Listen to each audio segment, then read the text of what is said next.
अस्सलाम वालेकुम एवरीवन, कैसे हैं आप सब लोग। मैं उम्मीद करती हूँ आप सब लोग अपने घरों में खुश और एकदम फिट फाट होंगे। अल्हम्दुलिल्लाह से जी जनाब हम भी ठीक ठाक और एक अनदर व्लॉग के साथ हाजिर हूँ मैं आपके लिए। और आज मैं लेकर आई हूँ जनाब आपके लिए एक रेसिपी जो कि मेरी बहन की जादुई हाथों की रेसिपी है और वो यूनिक सी है। आप ज़रूर ट्राई कीजिएगा। और साथ साथ मैंने जो है आप स्क्रीनशॉट ले सकते हैं, साथ साथ मैंने इसके स्पाइसेस भी लिख दिए हैं जो इसके अंदर डल रहे हैं। तो खैर जनाब मैं वैसे भी आपको बता देती हूँ कि यहाँ पे हम ना पाए डालने के लिए यखनी बनाएंगे तो वो वही जैसे बनाते हैं धनिया जायफल लौंग सौंफ दालचीनी काली मिर्च इलायची और फूल बादियान के, और प्याज डालेंगे, अदरक लहसुन का पेस्ट डाल देंगे और जनाब इसको हम जो है ना प्रेशर दे देंगे 45 मिनट्स के लिए। और अभी तक आपने जब तक ये प्रेशर हो रहा है तो अभी तक आपने मेरे चैनल को सब्सक्राइब नहीं किया तो जल्दी से जाए मेरे चैनल को सब्सक्राइब करें, लाइक करें और शेयर कर दीजिएगा। और कमेंट सेक्शन में लाजमी बताइएगा कि आपको ये रेसिपी कैसी लग रही है, ठीक है जी। और बिल्कुल भी कंजूसी से काम मत लीजिएगा क्योंकि कमेंट करने में कंजूसी नहीं दिखानी चाहिए। तो खैर जनाब यहाँ पे देखें जी हमारी झटपट से जो है ना पाए जो है उन यखनी उसकी रेडी हो चुकी हुई है। पाए हमारे अच्छी तरीके से जो है ना वो गल गए हुए हैं। अब हम इसका नेक्स्ट प्रोसीजर स्टार्ट करेंगे। प्रोसीजर उसका ये होगा कि जनाब हमने पहले एक देचकी में ऑयल लेना है और ये आप अपने हिसाब से ले सकते हैं जितना आप लोग ज़्यादा पसंद करते हैं जैसे भी है।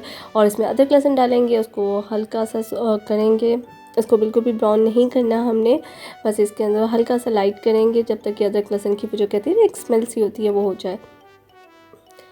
और फिर खैर से हम इसके अंदर टमाटर डालेंगे। अच्छा ये अब आपके ऊपर है कि आप टमाटर और प्याज और दही को मिक्स करके ग्राइंड कर लें या अलग-अलग डाल लें। तो यहाँ पे मेरी सिस्टर ने अलग-अलग डाला था कि जी अब इसमें स्पाइसेस डालेंगे। और वैसे वो आप इसका स्क्रीनशॉट भी ले सकते हैं साथ साथ, तो आप इसको नोट कर सकते हैं, मैंने साथ साथ लिखे हुए। वैसे भी मैं आपको बता देती हूँ कि इसमें जाएगा जी ज़ीरा पाउडर जाएगा, पिसा धनिया जाएगा, गरम मसाला जाएगा, काली मिर्च, नमक और सुरख मिर्च और हल्दी जाएगी। और फिर हम इसको अच्छी तरीके से जो है ना वो मिक्स कर देंगे।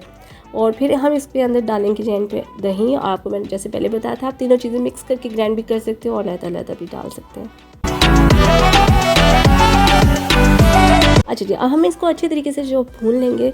और आपको तो पता है जब तक मसाले से जो ऑयल जो है वो लैदा हो जाए तो वो अच्छा सा जो है ना वो भुना हुआ मसाला हो जाता है। तो बस हमने इसको इसी तरीके से करना है। उसके बाद हम इसके अंदर जो है ना वो पाए ऐड कर देंगे और पाए ऐड करने के बाद हम इसको हल्का सा और थोड़ा सा भूनेंगे ताकि जो मसाला जो है वो पायों पे अच्छे तरीके से जो है ना वो लग जाए। और हल्का सा पानी डालेंगे ताकि मसाला नीचे लगे भी ना, ठीक है। और उसके बाद जो हमारे पास जो यखनी थी वो हम इसके अंदर ऐड कर देंगे।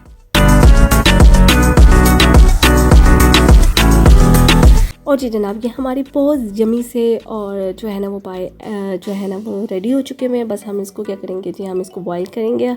इसका अच्छी तरीके से जो है वो बॉयल आएगा तो हल्की आंच पे भी इसको रख देंगे। और वो कहते हैं ना कि जब आप ज़्यादा अच्छे मज़ेदार बनाने हो तो जैसे तो लोग करते थे रातों को रख देते थे और सारी रात जो है ना वो चूल्हे पे रहते थे ना, कि आजकल हमारे घरों में तो गैस का इशू बहुत होता है। तो खैर जनाब हम जो है ना झटपट सा ही इसी तरीके से बना सकते हैं। तो ज़रूर आप मुझे कमेंट सेक्शन में बताइएगा कि आपको मेरी ये रेसिपी कैसी लगी है और मेरी सिस्टर की ये रेसिपी कैसी लगी है, उसकी जादुई हाथों की जादुई रेसिपी।